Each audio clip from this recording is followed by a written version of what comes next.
的白宫跟中南海又是一个怎么样的交往？他们是怎么样的一个距离呢？现在其实是双方都希望说，也都理解到说，我们是不是应该要更多的高层互访？这个人刚刚结束他的访问，这是他们的这个耶伦财政部长。好，现在呢他就讲了说，目前拜登好像是蛮满意的，虽然啦因为他也刚刚好要去北约的参加领导人峰会，所以呢没有跟耶伦直接正面碰上，但是呢他已经认为有清楚传达华府的意图了。这一位苏利文，他是呢在陪同拜登前往北约的这一趟飞机旅程上面接受记者的访问，他就特别提到了，拜登其实每一天都有收到耶伦的书面汇报哦。他们有一个小组，那这个小组呢，基本上每一天都会把这些内容整理之后传给苏利文，再由苏利文他们再直接跟拜登报告。所以，即便现在拜登还没有直接的看到耶伦，但是整个过程当中，他见了谁，他说了什么话，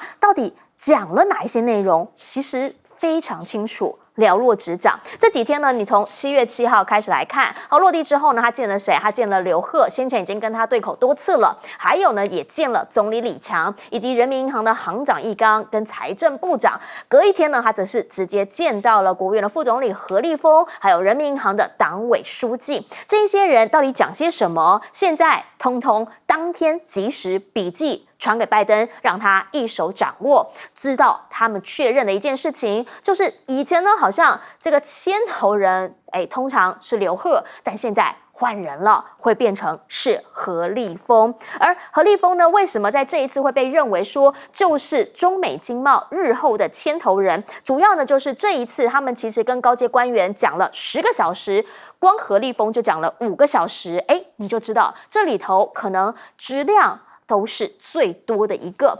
那拜登现在呢，为什么会对于这一次的这个耶伦访华是满意的？原因是因为呢，他们认为未来就是要多有一点这种的高层外交。好，其实呢，耶伦算是第2发，第1发是谁？是布林肯。布林肯访华之前呢，他们就已经有要求，好，包括了伯恩斯呢 ，CIA 局长先前也已经先过去了。那从头到尾，他们都希望能够达到的就是一个高层外交，让他们能够直接的对口，跟对岸新的班子能够进一层的了解，到底谁在管事，现在谁是接头对口的人，当然也设定了一个新的底线了。可是耶伦这一次去，拜登满意，很多人不满意呀，哪里不满意？就是赖老师刚刚讲的那一幕。好，当时呢，这个画面是什么？这个画面就是耶伦看到何立峰，他就走过去之后握手，然后呢就轻轻的往前请了一下啊。这个有人帮他算了一下，说是3次，说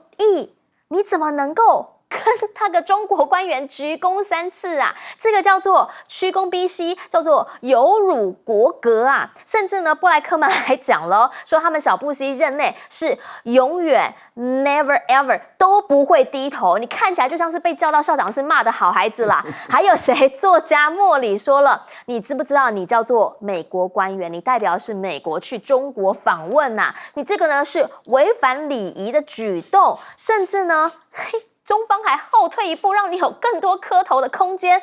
你就知道这一些人他们有多么对这样的动作是认为不合宜跟不合适。但是呢，其实也有人在讲说真的是这样吗？因为呢，发现奥巴马当时访中的时候，也曾经有跟温家宝还有跟胡锦涛，好像是微微的低头啊，这样子是不是真的是不合宜不合适？我们等等请专家来帮我们评论一下。但不管怎么说啦，现在呢，拜登讲了说，他觉得很满意啊。路透社也说了，说耶伦其实访陆的目的是已经达到了。什么意思呢？就是他真的找到了接头人，他已经开始跟现在中国主管经济的何立峰开始沟通了，也告诉他美国想要做什么。那大家就开始在讲啦，其实呢，耶伦一直以来都是一个比较鸽派的人，那现在去到了中方之后，你会觉得他达成目的，当然还包括了他4个月要卖8000万的国债，也不是太容易啦哈。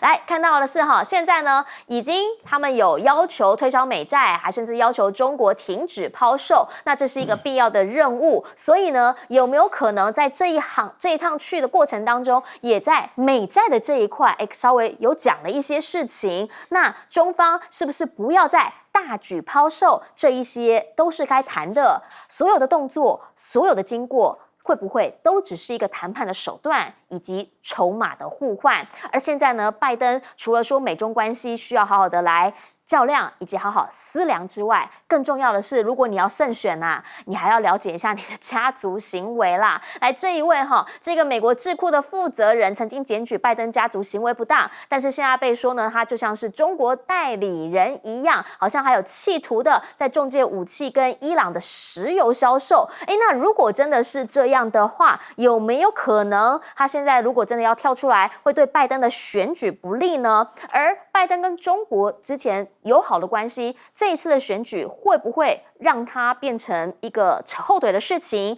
再者，他现在在跟对岸他们彼此美中之间的科技较量，会不会变成了未来它经济的一大隐忧？好，原因是因为大家都在讲了，加耕者有可能只是第一步，未来呢，世界上2/3的锂啊、钴啊，全部都是在中方加工的，60%的铝，80%的多晶系，这些都跟半导体有关呢。更不用说稀土了啊！如果真的全部被他们给掌握，甚至被他们控制，被他们说我不卖的话，那美国会被卡脖子吗？而且就连他们的吉利汽车都要进军到美国市场了，有没有可能到了未来，有包括了这一些的品牌，也通通都会进到美国里头？中国汽车开始大举西进，大举进到美国市场，那美国汽车跟得住吗？回过头来请教赖老师，怎么样来看耶伦访中？拜登认为清楚传达了他们的意图。拜登对于耶伦的访问中国大陆，他是很满意的，很肯定的所以他在第一时间就表达了他的满意，而且他也在第一时间就谈到了就是也在缓和中美之间的关系，也就是说，他的判断是认为中国大陆对美国的领土没有野心，对美国的国家安全不会直接构成威胁，但是他说中国大陆一直在努力让自己强大，在军事力也想要超越美国，这是事实，所以美国确实有压力。那当然，那是在跟中国大陆的激烈的竞争下。讲到这里的时候，我们会问一个问题，就是说，美国拜登的立场是不断的在改变，那这个就代表说，每一次的接触之后，那彼此之间的关系有没有产生变化？例如说，布林肯去访问回来以后，拜登对中国大陆就有挑衅了，在政治上有挑衅。那布林肯为了他的老板，帮他的老板背书，说他讲的是我们大家心里的话。那他说我不会去继续就他的意思就是我会继续做让中国不开心的事，然后去讲中国不爱听的话。但是耶伦的做法又完全不一样了。那耶伦很明显的就是把美国的想法，美国所关切的事跟中方传达。那他也可以掌握到中国听到了，听清楚了。可是他同时也听清楚中国所关切的事，也把这个讯息往回传了。所以您刚刚有提到，他在当天做笔记的时候，就马上就做回报。是。那中国大陆在接待的程序这个部分里面，其实是很有经验的。例如说，先由退到第二线的刘鹤来跟耶伦做会谈。那这样的话，能够掌握这个耶伦的这些比较敏感的、比较准确的一些讯息。那我们也看到易纲也准备要推到第二线，因为后面的潘公胜也已经要准备要接上去了，所以他也是一个有经验的来去了解跟掌握，他们都可以提供给他们总理，也就是这个李强一些直接的讯号，然后在李强跟耶伦会谈的过程中，他们可以提供给他们的咨询，但是由于他们的政治纪律很严格，那前面两位推到第二线，他们就不负责决策的权利了。那实际上做事的除了李强、习近平以外那当然管事的就是何立峰了，那也就是未来的这个潘公胜他们来负责。我觉得这个程序的安排是没有问题，但是要对于他们的行动，尤其是对叶伦的这个3个动作来要把它说是卑躬屈膝或是鞠躬，我觉得这个大可不必，因为事实上是叶伦他已经不知道多少次表达他要到中国来访问，希望跟他的对头人有一个深的会谈。那你看这一次他如愿以偿，所以跟何立峰谈了5个小时，我觉得他那是开心的一种表现。那把它说成鞠躬，那就代表画面上现在所看到的这个动作，其实那不是鞠躬了，那是开心了。OK。那我觉得在这个部分里面，你就可以看到美国人越来越没自信了。你一个有自信的人就不会过度解读，那过度解读，那这些人就已经失去了自信。我觉得美国实在是已经越来越可笑哈，是把所有的动作都夸张的来解释了。好，来请教苑老师，您怎么样来看？这个我稍微要针对这个事情我觉得叶伦这一次访华的话呢，他非常成功。我的看法的话呢，就是首先第一点的话呢，因为大陆现在他是自己当过联准会的嘛，他也是非常知名的经济学家，她老公也是得过诺贝尔经济学奖的人，所以说他的这个地位上来讲的话呢，他担任美国财政部长的话呢，其实然后就是说大陆的话呢，也讲得非常明确的，就是说在布林肯访华之后，马上派到叶伦来的话呢，他们之间的话呢产生的这个地位，这是最重要的一点，就是说他的问题也是非常具体的，就是第一个就是关税，第二个就是这个美债，然后第3个呢就是汇率也就是美国的货币跟中国货币，所以这一点的话呢，他都做到了。做到什么意思呢？详细情况我们不得而知但是你从拜登这种态度上来讲，这就已经非常重要。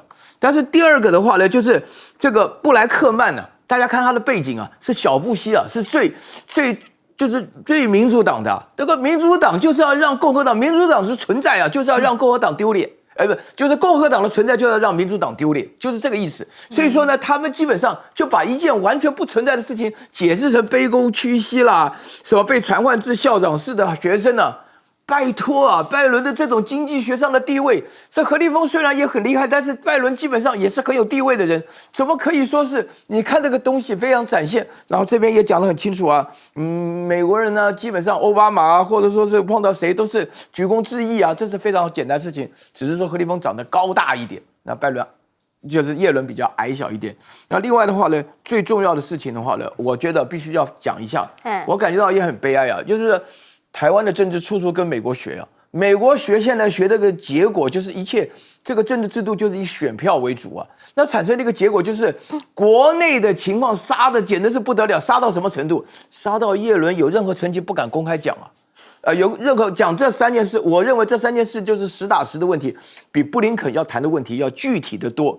但是结果不敢讲，因为结果上稍微让中国觉得舒服一点，那就是这个卖国求荣各方面来讲就骂起来不得了。就现在根本没有的事情就已经讲成这个样子了，所以你可以了解到，现在这个叶伦本身要说什么都不好意思讲，怕什么呢？怕拜登的选举就不行了。是，来郑老师怎么看？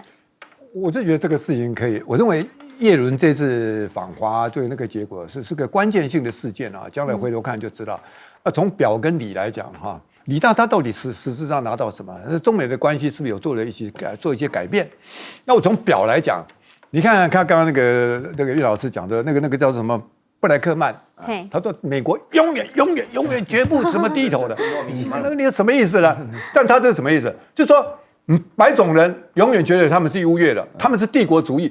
白种人之外你不管从中南美洲到这个亚洲，全部都是次等人。那另外，美国又是白种人里面的霸权，他对于这个同样是德国、法国，表面客气一点，对你们这些就是像这个尹锡悦就最典型的，就是叫你去进贡，你还得跑得很快，还感恩戴德，打你一巴掌还是瞧得起你，至少还看到你还愿意打你，这就是他们认为美国应该有的姿态，所以他跳脚说我们怎么可以就是忽然间弯腰？但我告诉你2个东西美国这么讲实力原则，一直跟着。那中国说你实力原则，你真的有大到那样吗？你今天整个全世界的力量，你美国已经没有那么强了。你面对实力原则，你还可以像过去那么倨傲吗？你就没有面对现实嘛。第二个，你实质上是有求于人嘛。你今天要拜托人家还要人家卑躬屈膝把东西送给你。这是美国人简直是过，那老共不吃这一套。老共从布林肯，布林肯就是一边去一边姿态很高，你私底下就是要拜托，叶伦这次至少比较回归。你有求于人，本来就应该礼貌嘛。更不要讲说人跟人之间，像这个赖老师讲说，本来就是这样，他们完全吃不下这些东西，没有错。叶伦这次拿到一些成绩回去，有利于拜登在国内的选举，这共和党们当然也很不爽嘛，见缝插针。可是我要讲的是，这次叶伦应该是跟老共给他一点点甜头，比如说至少要求说，不要再抛美债了，你一直抛美债，我们美债一点那种价值都没有，会造成崩盘。那至少会不会承诺买一些，或者多少买一些，那就看嘛。我认为老共会买一些，那就看你后面，如果比如说关税也降。大家谈好一定程度的这个利益的交换，如果没有，那后面大家继续调。所以我的结论是说，反映了中美关系的实质表现，你低头是应该的，拜托人家本来就应该低头，还要拒要，这是不合理的。第二个，关系上是有缓和，那这个缓和是不是就从此能够太平？未必。那至少短期间之内，大家已经试着磨合出一个新的方向，这个是有待观察了。所以叶伦这个事情，台湾根本就很希望他们最好这个美国继续搞起来。没那回事，人家上层在玩什么把戏，我们最好眼睛睁亮一点，真要有一点世界观，不是像柯文哲讲说台湾比全世界都这简直是把头都痛。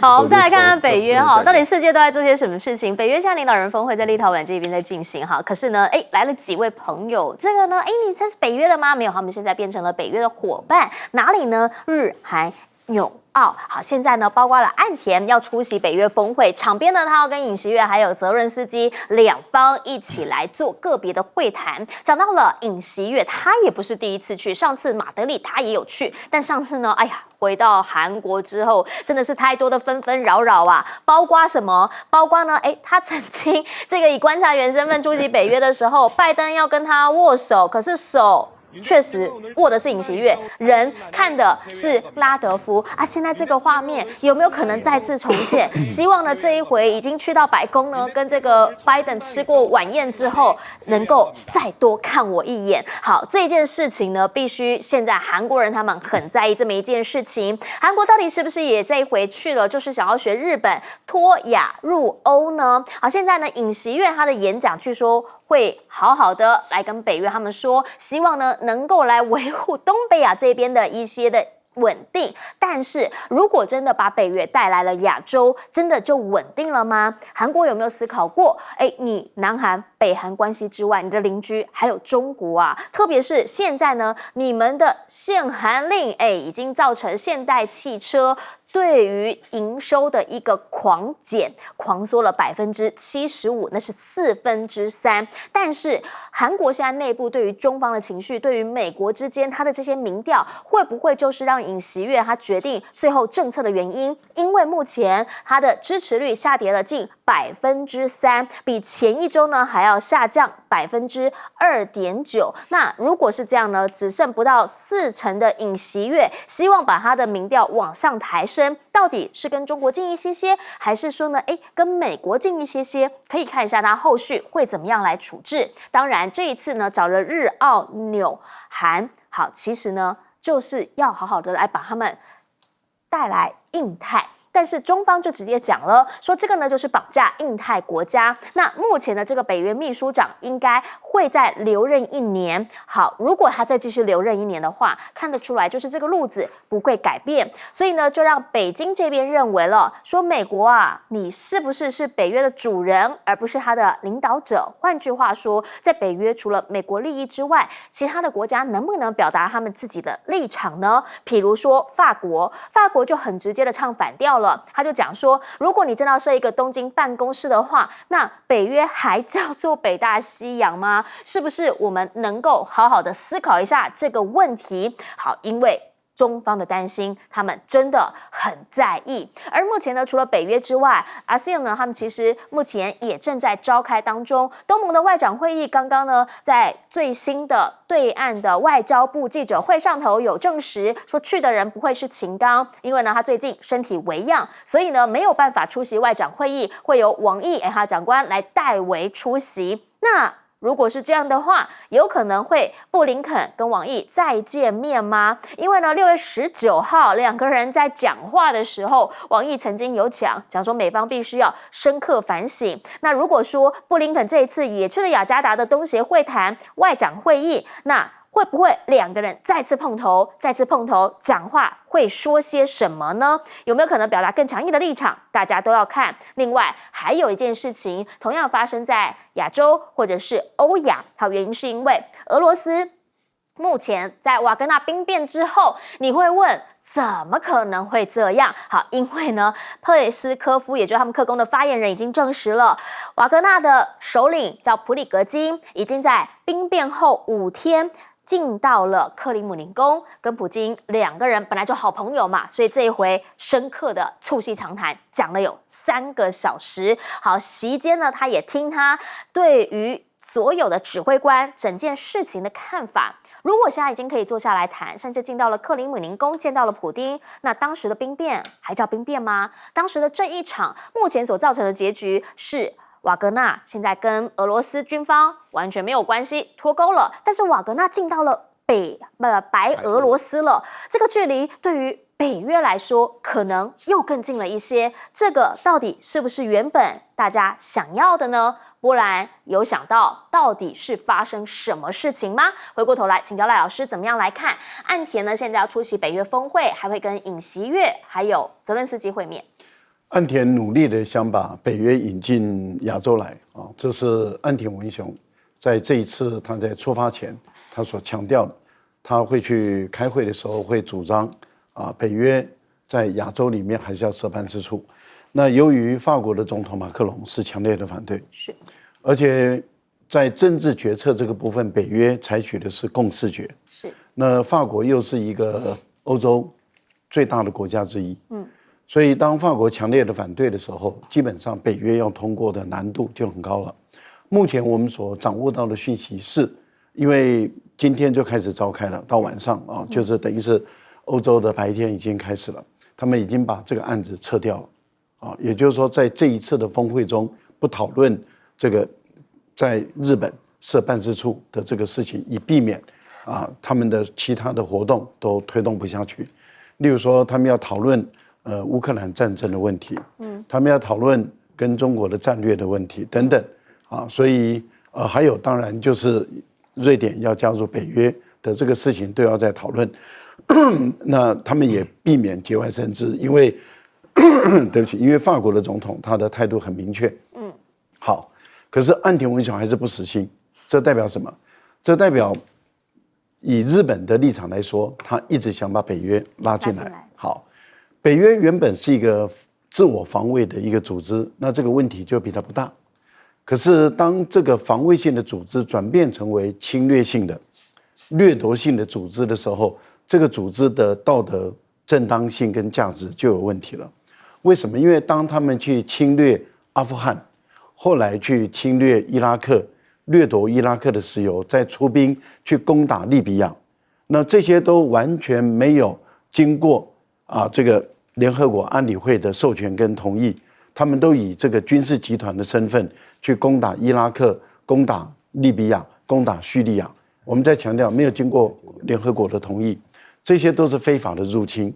那目的就是要获得地缘政治的利益跟获得石油的利益，所以这个组织已经变成一个帝国主义的侵略性的组织。这也就是为什么基廷，澳洲的前总理，他非常的不满，他认为欧洲这300年来发展军国主义，不但内战之后再爆发了第一次的欧战，也就是我们台湾所喜欢称为第4次世界大战，然后再爆发第2次的欧战，后来我们又把它称之为第2次的世界大战，其实就是这些欧洲的军国主义内部里面不断的在向外扩张，获得利益。那亚洲好不容易在战后平息了一段时间，为什么要把这一个穷兵黩武的北约引进这个亚洲来？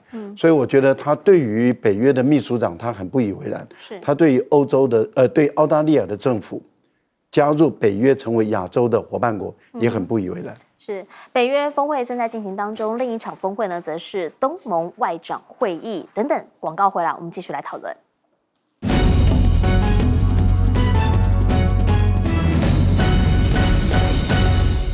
现在可能要面临一件事情，就是呢，现在经济方面的问题很重要。但是呢，也就在这个时候，如果呢，他们又到了北约这边以观察员身份出席，如果真的他们也加入了挺东京办公室的行列的话，会造成什么样的一个后遗症呢？怎么样来看这件事情？来，岳老师。我觉得韩国的这个尹锡悦啊，这个从上任到现在时间不长，干的坏事不少。他基本上把周遭重要的国家全部得罪完了啊，这个朝鲜啊、俄国啊、这个中国，他得罪的非常严重。然后现在的话呢，他一直是我不晓得他知不知道，他这种作秀的方式，对于这个韩国本身来讲是好是坏，他自己有没有一种评估？但是我觉得说他要跑到北约去演讲，他要讲什么？因为韩国原来的处境，你拿来他跟维在以对比一下，你就知道韩国本身在生存当中的话呢，情势跟原来的话呢是相当危险的。他自己要如何求自保是一个非常重要的因素。我很高兴看到尹锡悦的民调终于下滑了。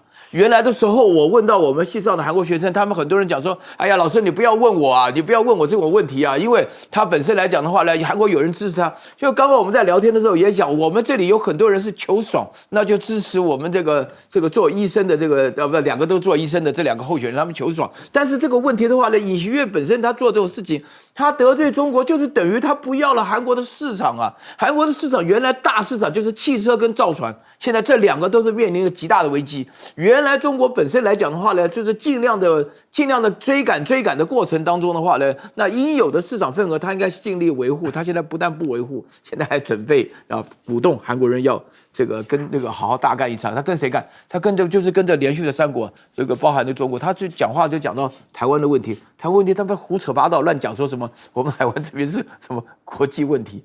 他都不知道这个问题，难道他不懂吗？难道韩国外交官不会跟他讲吗？那另外的话呢，我觉得北约的话呢，大家知道北大西洋在哪里呀？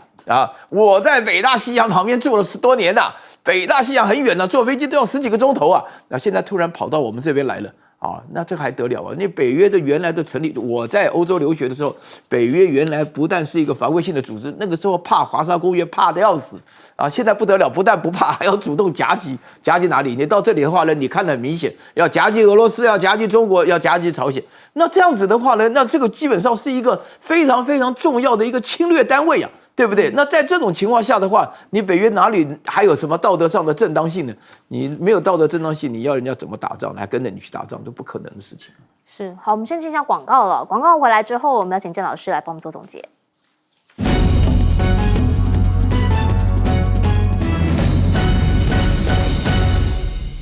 这个北约东扩当然是一个重大事件了。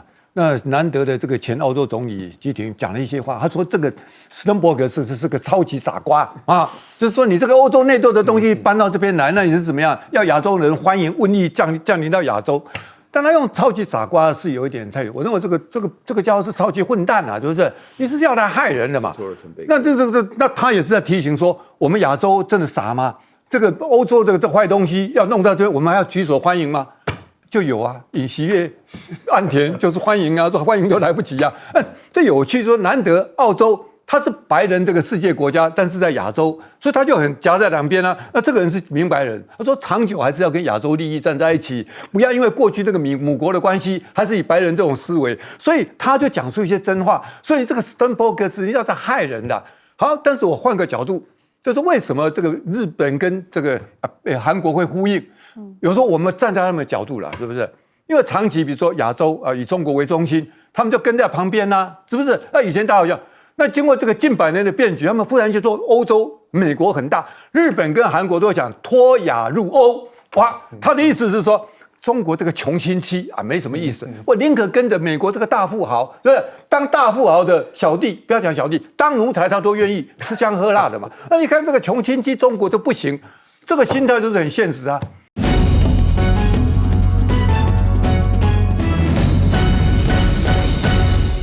大家午安，我是陈燕莹，欢迎来到新闻大白话。接下来这1小时国内外大小事，要用您听得懂的话说给您听。现在介绍这1小时的来宾，首先要介绍的是公运人士郑春琪老师，大家好，以及国际政治专家赖岳谦老师。主持人好，观众朋友大家好，还有台大哲学系教授苑举珍老师。燕莹好，各位观众朋友大家好。好，一开始要先带你来看到的是，这个人终于道歉了啊！这个是前台北市长柯文哲。现在呢，他为什么出来道歉？好，他是为了他自己的用词道歉，注意是为了用词而道歉。他想讲的是什么？是因为呢，他当时说要办演唱会嘛，说北流呢没有办法办啊。那其实呢，就是你知道，刚刚卸任不到3个月，人家就不给我办了。来听听他的原话。本来想说夹带，你知道吗？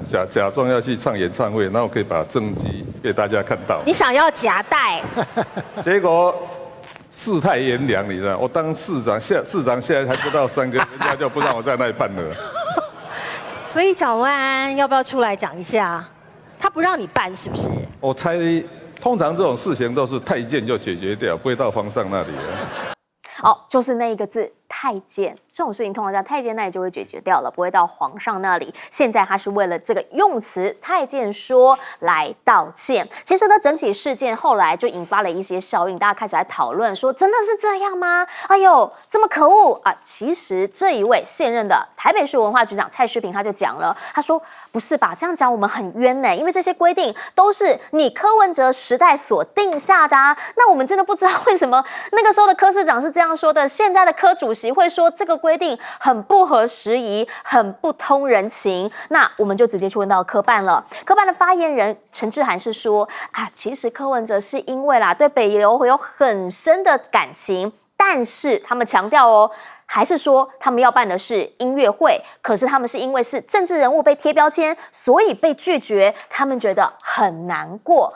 但是真的是这样吗？你来看看原本他的这个发文，他说他要开演唱会了，用意是什么？来，我们 quote 这2行，说不只要开拓台湾政治板块新势力，也要挑战观众的感官极限啊！你真的只唱歌，其他的都不讲吗？真的不是政治活动吗？好，不管怎么样，现在柯文哲道歉了，发了文说啦，他要为他的用语不当来致歉，还会深刻的检讨反省。民意面前嘴多硬都会低头。好，但是现在呢，这件事情整起事件已经开始变成一个舆论，到底对他会不会有点反噬的作用呢？因为现在确实啦，他在狂打的是他的两岸政策，民进党呢也是毛起来打柯，包括了他曾经有讲到说，台湾呢对大陆的疫情是幸灾乐祸，让民进党的立委王定宇出来驳斥，讲说什么？讲说哪有这么一件事情？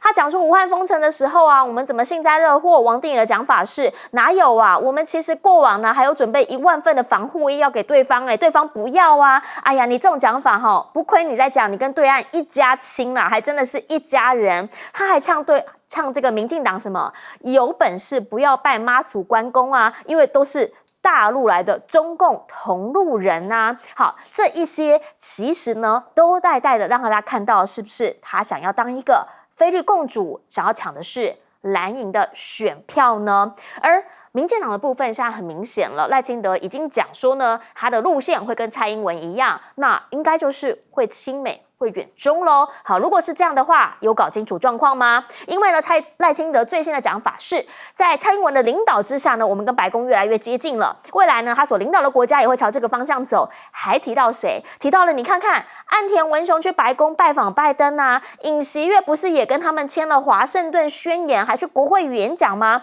我们台湾，我们的 GDP 现在都比他们好啦，我们不应该差这么多啊，我们指日可待。我们就必须要讲，你有没有理解？你刚刚举的这2个例子，日本、韩国，他们跟美国的关系是邦交国关系啊，他们是邦交盟友之外，他们有邦交啊。你有没有搞清楚实情的状况是什么？台湾目前的状况是什么？如果你当时中华民国跟美国有建交，好，1913到1979邦交关系的时候，不要说你要去到美国白宫啦，你要知道那个时候的艾森豪还是直接来到台湾访问圆山饭店，你赶去给他走走看看圆山饭店，还有照片嘞。我们的蒋宋美龄夫人也曾经到美国国会演说啊，甚至就连蒋经国当年是行政院政务委员而已哦，他都还曾经跟盖特在白宫会谈。那如果是这样的话，你有没有理解那个差别关系不在于你的 GDP 有多少，在于你有没有邦交，而且进白宫就真的好吗？这张照片又要再被拿出来了，对他有点不好意思啦。但是你看看塞尔维亚总统武契奇，当年进白宫见川普的时候，被坐在对面的这个小板凳上，被说这是一种羞辱。进白宫真的就会比较好吗？好，我们一直在讲啦，到底你的两岸政策是什么？而你的国家方针、你的美中政策是什么？这是必须要拿出来讲的。讲完了柯文哲，讲完了赖清德，你会问安妮娜有没有攻侯友谊？我们有去找一下，他最近真的讲的比较少啦，所以我们也想问问，这方面有没有想要再多推一些说法出来啊？毕竟我们是选总统嘛。到目前为止呢，总统应该要做些什么事情？我们的总统现任总统蔡英文总统很少听到他讲话，最近又听到他讲话，是他跳出来说外役监条例。那原因当然就是舆论已经炸起来了。先前杀警案的这一位嫌犯易宝红啊，他现在呢是确定说他要申请到外役监，大家开始在说，那到底当时为国家卖命的这一些警察同仁，我们把它放在哪里？好，所以呢，蔡英文赶紧出声说，下个星期的临时会要出来讨论。但我们也要问，每一次到这种时候呢，你就会赶紧出来发声，赶紧请这个府发言人出来说说话。但是你讲的话有没有算数？因为同样的话，你知道吗？你去翻一翻，你去年讲过了。去年发生台南杀警案的时候，你就有出来指示过，讲说呢，必须要通盘的检讨外役监标准。那个时候的蔡清祥法务部长也说了，杀警罪不得遴选为外役监。那现在你又说下个星期要再开临时会讨论，到底这一次讲的有没有算数？好。更不用说了，去年你讲了，你就国会最大党啊，那为什么1年过去你都没有处理？现在你还告诉人家要找在野党来讨论，你真的想过有过不了的法案吗？就连赖清德现在都跳出来讲，说该停就要停，重罪应该要服满徒刑才公平。别忘了，你是执政党的党主席啊。你是有更多的权利以及有更多的能力来做这一些决定的。回过头来请教郑老师怎么样来看？好，现在柯文哲道歉了，本来说人家是太监，讲法他是为说法道歉。柯文哲这个道歉能过关吗？能放过他吗？我相信可能媒体明天就放过了，我认为是绝对不可以。第一个太不成比例，第二个。这个事情不是说他去讲人家太监，而说只是这件事情用词不当。我认为他这个事情太严重了，且听我说来。第一个，他根本就是捏造事实嘛，他难道不知道是因为他们自己本身犯规？那北流文化局是依法办事，结果他竟然颠倒过来，说是因为怎么样啊？他市长3个月不干之后，人家觉得他没有权利了，瞧不起他，世态炎凉，这个完全不是事实，而且他遮盖的真正的原因是他自己犯规在先，倒过来他把责任推给对方，你不是颠倒黑白吗？你一个总统候选人可以捏造事实，可以颠倒黑白吗？更重要那也就无所谓了，他还践踏别人，人家守法依法办事，他说那个是太监，你可以这样子干吗？你可以这样糟蹋别人吗？如果你今天说理直气壮，或者你真的被委屈，你还可以这样，完全不是倒过来讲，你是个加害人，你看到没有？他今天把章栽在这个北流身上，你可以公然栽赃，那关键是什么？他忽然间装成他是受害者，你看这些人欺负我，我好委屈哦，干嘛？他忽然间加害者变成一个受害者，欺骗、博取同情、骗票嘛。我看那一天现场，大家就觉得好同情了，下面的这些他的粉丝爽死了，说你看阿伯啊呢，我是觉得说你竟然。敢胆大妄为到这种地步，而且那是公开场合嘛，说私下讲嘛，装委屈，你竟然公开欺骗群众，下面那些群众，你们今天真应该回头再看，你们那个时候在干什么？那现在真相来了，你怎么样来看待柯文哲这个人？我认为说，如果他今天只是用词就讲了这个北流太监，不是你看他那一天在那个场合，他心机多深，他用心的怎么样为了博取群众。可以耍手段，可以颠倒黑白，大概就1BB这样，这一部分光用太监这2个用词不当就可以解决吗？这是涉及到你的人品，涉及到你的说谎，而不是说用词不当，而且是怎么样？一开始还是他下面的议员，什么林珍宇啊、陈智菡先出来帮他挡，你看到没有？完全失焦，那2个字本身就够严重，你凭什么践踏公务员？用这么难听，我跟你讲。太监都比你高贵1万倍，你有什么资格拿太监？而且何况这个欺负别人？所以我是觉得他今天如果说一般他要这边纯粹开演唱会，他怎么耍宝都无所谓。大家都知道这是个政治场合，大家都知道这一次是针对台湾未来总统的检验。那你请问这种人品，而且他很会装，他装的说我是非主流政客哦，我跟那个不一样。你看少走弄死干部哦，博取好像他很清晰，其实这个人我老早就讲，用心之深，心机之坏，而且你看这次多毒多邪，可以这样公然颠倒，而且他大逃就栽啊，反正就是这样嘛，那又怎么样？明天就没事了嘛。他可以完全不在乎后果。你想让这种人拿到还没有拿到位置，就敢这样公然耍群众，然后把下面他不客气，你们都是猪嘛，我明天再给你们喂点东西，你们照样花花笑嘛。所以我是觉得是啊，他更严重啊，我已经讲得够严重啊。其实他有很多严重了。他那天讲完还讲了一句，就说哈，他在讲两岸关系，说台湾比中国还了解世界啊，他就说台湾比全世界更了解中国。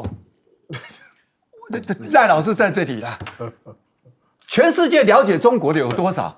你看怎么吹牛？跟他讲说哈，台湾这个比全世界，台湾比中国更了解世界。台湾有什么世界观？中国大陆人家是玩大局的，等于股公了后，大家也看就送了。你看，咱台湾人就厉害。这种根本就是胡扯八道，而且真的眼睛说不瞎话，脸不红气不喘。真的，老师你有听过啊？说台湾比全世界更了解中国，台湾也比中国更了解全世界。台湾有了解什么世界？我们是全世界都知道的井底之蛙，这两个都是专家，他可以在岛内欺骗群众到这种地步，这种人还可以选下去吗？这个道歉能过关吗？不行，不行。好，刚刚好特别这个。郑老师有提到说这个柯文哲呢，他有讲说台湾比世界更了解中国，台湾比中国更了解全世界。那赖清德，我们就要好好来请教一下赖老师了，因为他讲的是什么？他说2024，他认为是中南海跟白宫的选择。他强调什么？强调我们基本上现在都已经跟白宫这么接近了，日本可以去，韩国可以去，我们台湾不应该差这么多。您怎么看？有没有邦交啊？就是我们跟美国有没有邦交？美国有承认台湾吗？美国唯一承认就是中华人民共和国。美国到目前为止，他讲得很明白，他不支持台独，他主张的是一个中国政策，他没有改变，而且一而再再而三一直在强调这一点。另外，我们也看到去年拜登多么的想见习近平，见到了，开心到小跑步。那今年的时候，你看苏立文想方设法，那么要跟中国大陆的对口来会谈，然后在维也纳，然后好不容易促成了布林肯到北京会谈，然后接着各位也看到了，叶伦才刚刚到北京，然后美国有一堆已经没有自信的人的玻璃心碎满地，认为叶伦对于何立峰这个举了3次的功，其实不是了。真的不是举了3次的功，但是问题就是你可以知道，美国已经没自信了，然后克里宣布马上要去，雷蒙多商务部部长渴望期待，那么到北京去，那戴琪也是。各位，我列举这样的意思是，美国可能为了台湾跟大陆断交吗？不可能的事情，不可能。而赖清德却要给台独的喂毒药、喂糖衣，那这个部分里面就是在欺骗台独。欺骗台独，也就是说，不可能你第一个两边承认，就是所谓的双重承认，不可能。你不管是一边一国或者2个中国都不可能，更何况你要主张台独，那更不可能。问题就在于赖清德自己到今天为止都不敢主张台独了。他过去不是他是台独的务实工作者，到现在为止，我们在节目里面一而再再而三的请赖清德你出来说你还要不要搞台独，赖清德都没有勇气了，都没有勇气搞台独，他竟然还可以去骗台独的这些人，我觉得太不实际了。更何况，我觉得他故意掩盖事实，过境美国的不是你经过白宫多近我们到目前为止，陈水扁、蔡英文，你们都没有入境美国，都叫做过境美国，没有入境哦。你们到今天为止，即使台湾旅行法通过了，你也没有入境美国，都是过境。过境就是你只能按照我的规定，我同意你到哪个点，你就到哪个点，你在哪个点能够办到什么活动，就只能办到那个活动，那个才叫过境，因为是我地主国我来决定，你不是入境了，所以你没有权利，所以全部都是过境，那你为什么还要欺骗台湾的老百姓？我觉得一个总统候选人不可以骗台湾老百姓，更何况过去的领导人可以见到艾森豪，艾森豪还来到台湾做客，还在我们的士林官邸住过几天。那我们也看到蒋经国还可以到白宫去，但是你赖清德，你绝对不可能，因为你选不上总统。坦白讲，你就是选不上。不过柯文哲的，我还是要讲2句话。柯文哲自己为什么要定这个规定？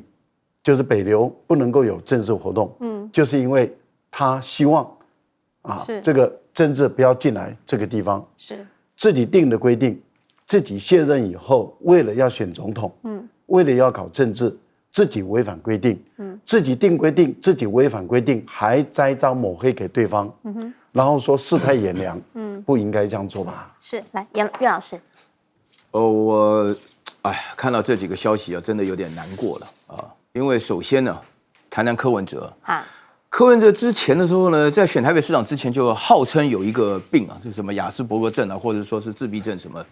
那我们讨论过，这种症状最明显就是他讲出来的话，他完全不能够体会别人听到这句话后的感觉啊。就我真很怀疑柯文哲自己知不知道什么叫太监啊？刚刚有没有像郑老师讲的那么，他搞不好都没有这种感觉。那这种人的话呢，居然号称了跃跃欲试啊，还蛮有机会的，在参加选举的过程呢。那我觉得这个是人生中的一大悲剧啊！我觉得还好，我个性不够坚决啊，否则的话，我真的考虑什么就不要再活下去了。我真的我觉得非常难过。我觉得要理性。对，我要理性。我的意思就是说，出现这种结果，但是我要严重的谴责一下，就是说完全以投票为主的民主制度是有问题的。也因为这一点，所以说大家平常知道我立场，我会认为说，因为这种民主制度，在柏拉图的《理想国》讲，这个就叫做愚人之船，愚人就是愚笨的人，愚笨的人坐这个船上，他根本就不考虑愚笨的人坐的船上，不考虑你会不会开船，只考虑你受不受欢迎。柯文哲讲这些话的目标只有一个理想，就让他的粉丝非常喜欢他。然后这个赖清德更莫名其妙了，就无知到极点啊，就是台湾今天的外交处境，你要选这个领导人的身份，你会不知道吗？你不要说这一点的啦，你不要说这一点的，你难道不知道今年的春季大陆的外交的斩获？你稍微也要，你要看看电视嘛，你要看看新闻大白话嘛，你要稍微认知一下这个情况。你拿这种话，如果拿来作为选举的语言，只能够证明一件事情，就是你诉求的对象，你基本上认为他们是对于国际的知识是连最起码的ABC 都不知道，什么朝向白宫前进啊？我就是1960年出生的，那头一年做了很多事情，那个时间的话呢，对我们非常重要。美国对我们的支持是此一时也彼一时也啊。今天你已经完全沦为一个棋子，所以我觉得台湾的政治制度走到今天这个地步，非常悲哀。